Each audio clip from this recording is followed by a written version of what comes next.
গল্পের নাম শেষ চিঠি। শহরের এক প্রান্তে থাকে আরিফ, নীরব স্বভাবের ছেলে। সারাদিন বই আর পুরনো কাগজপত্র নিয়ে সময় কাটায়। একদিন পুরনো বাজার থেকে সে কিনে আনে ধুলো জমা একটি চিঠির বাক্স। বাক্সের ঢাকনা খুলতেই ভেতরে ম্লান কাগজের গন্ধা ছড়িয়ে পড়ে। প্রথম চিঠিটি খুলতেই চোখ আটকে যায়। কাগজে লেখা, যদি কখনো খুঁজে পাও তবে জেনে নিও আমি এখনও অপেক্ষা করছি। চিঠির নিচে শুধু একটি নাম, রুহি। আরিফ ভাবতে থাকে এ চিঠি কে লিখেছিল আর কাকে পাঠানোর জন্য। পরের কয়েকদিন সে বাক্সের সব চিঠি পড়ে। প্রতিটিতে ভালোবাসার গল্প, অপেক্ষার কষ্ট আর একদিন দেখা হওয়ার স্বপ্ন লেখা।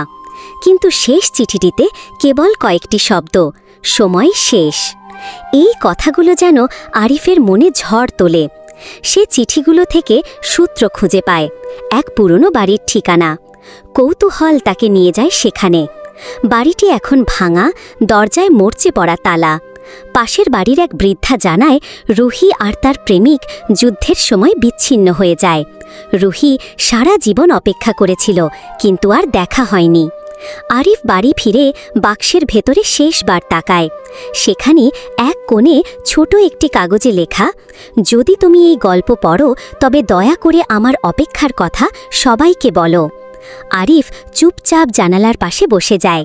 বাইরে আকাশে সূর্য ডুবে যাচ্ছে, আর তার হাতে রুহির শেষ চিঠি, যা এখন থেকে শুধু তার নয়, সবার গল্প।